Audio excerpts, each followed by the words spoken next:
Hello and welcome to your next session. We're going to look at organising writing for different purposes using appropriate formats. Okay, so the aim of this is to be able to write what is clear, concise and precise writing, know the different types of formats, plan their writing and proofread their work. Learners should be able to try and use clear, concise and precise writing, know how much detail to use and the typical lengths of certain documentations. Learners could be able to employ all of the above to achieve high quality formats. So just thinking about what we're talking about here, we're going to cover this in a lot more detail now. So we're going to understand clear, concise and precise. So clear, the clarity. How easy is it to understand? Concise, to the point, and precise says exactly what is meant. So clear writing avoids vague language, has clear structure, and uses punctuation and grammar correctly. So let's look at this text for fire safety training for a mental health and wellbeing centre. We've got 2 paragraphs on there. Which one is the clearest and why? So hopefully you've said this one. The fire safety training day starts at 9 AM next Monday. Participants should arrive at good time and wear comfortable clothing. So you can see you've got detail, it's to the point, it's very clear. Where this one isn't so. It says on the day you'll learn how to keep safe in case of a fire. Hasn't said what day, hasn't said what time, so it's not very clear. So being concise avoids repetitive language, redundant language and overused or unnecessary phrases such as due to the fact that, as a matter of fact, all things considered. So you can see there, if we're writing that, you don't need to know this, but then we don't need to know it. So please don't tell us. So just be mindful that there are things there that you can avoid. Good. So being concise here, let's look at paragraph 2. You've got 2 here. Which paragraph is most concise and why?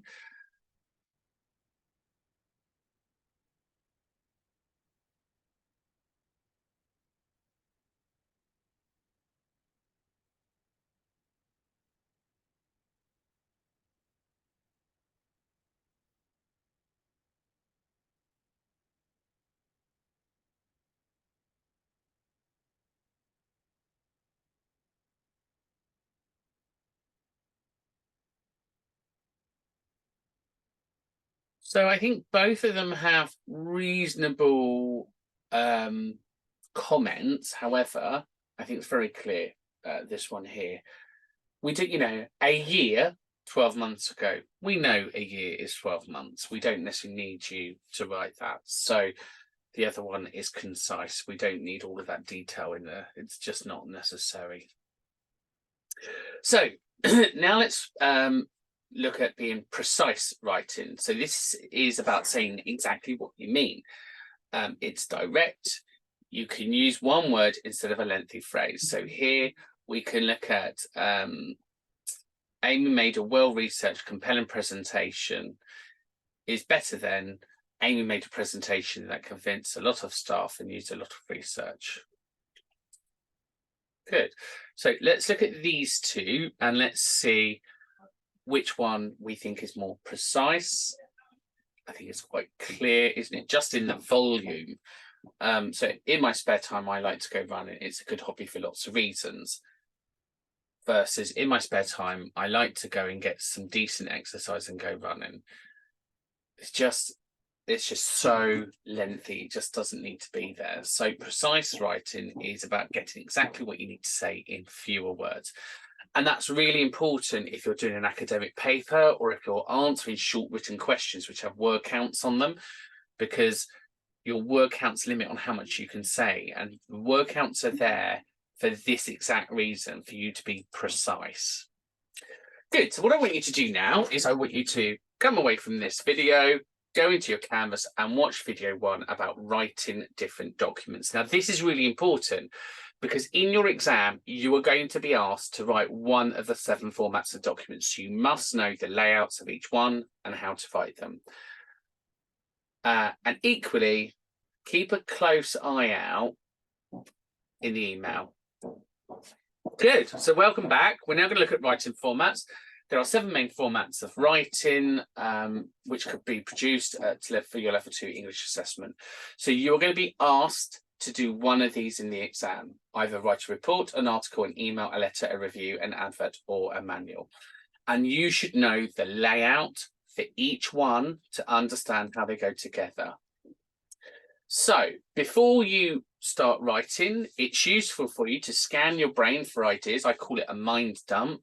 People call it spider graphs or scatter graphs or whatever you want to call it. But it's just about getting ideas on a page, and you kind of just jot them down. And then what happens is you can visually see them and go, oh, that's a good idea. That's not a really good idea. And then from that, you're able to number them. So number your ideas. And then you can run that through as a plan, and then you can look at writing things in a much more clearer, concise way.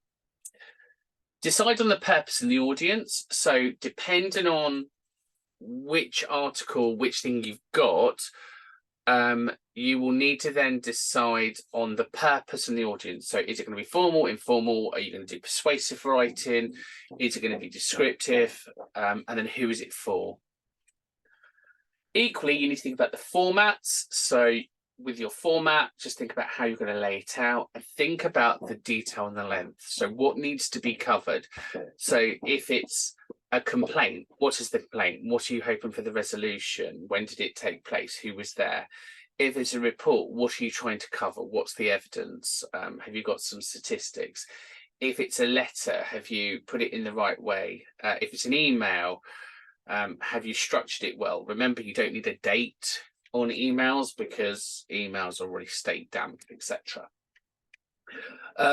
If you're doing an advert, have you got it laid out correctly? And again, if it's a manual with instructions, have you put bullet points for the main things, or have you numbered things in the order in which it's meant to be done? So the step-by-step approach. Good. So now try activities 1, 2, and 3. So go back to your Canvas account, look at activities 1, 2, and 3, and let's carry on. Okay, so welcome back. Hopefully you did well on your activities 1, 2, and 3. Remember, you've self-checked them. So structure what goes where. So look at these format features, which is needed for each document. So here, it just gives you a table of what you should have in each one. So for a letter, for example, you've got the sender's address, the date, the introduction, the ending, the close, the kinds. No, it would be yours sincerely and clear paragraphs. So if you've done the activities, you've watched the videos, you should now have a really clear idea about the structure of each document. And again, once you've got the structure, think about the headings, the subheadings, sidebars, and other features in which you need to add in. So think about those, and now try activity 4, check your answers, and I'll see you back. Good. So hopefully activity 4 went well for you. Now let's look at achieving clear and concise writing. So how do we do this? So proofreading is key. Once you've written text, read it through and use this checklist. Does the text address the task? Is it in a logical order? Is the task easy to understand?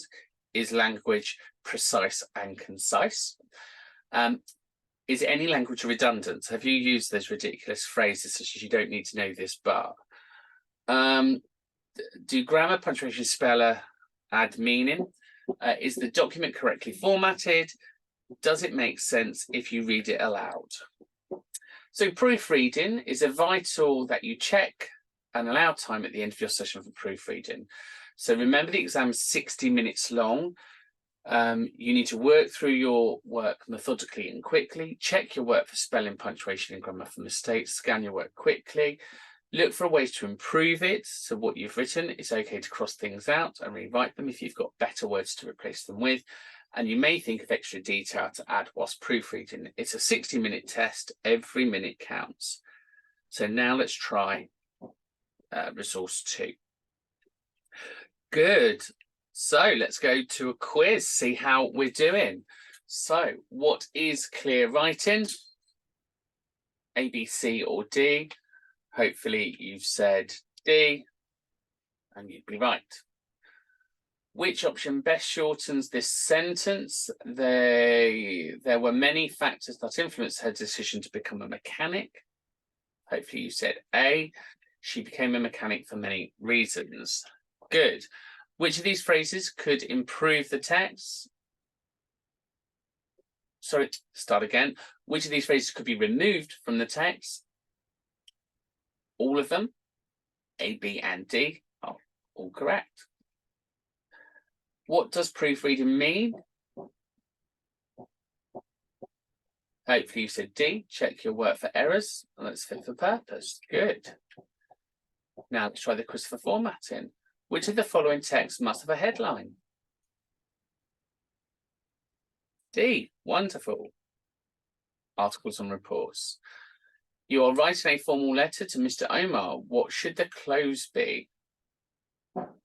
Again, B. Yours sincerely. Well done. What is an addressee? You're right. It's D, the person who you are writing to. Why should I proofread my written work? Hopefully you said C, to look for errors. Good. What is a subheading? Hopefully you said D, a heading given to a subsection of a piece of writing. Well done. Now let's try a quiz. So, what might be the purpose of a manual? Hopefully you said C, to instruct. So when you write a manual, it tells people what to do. What might be the purpose of a report?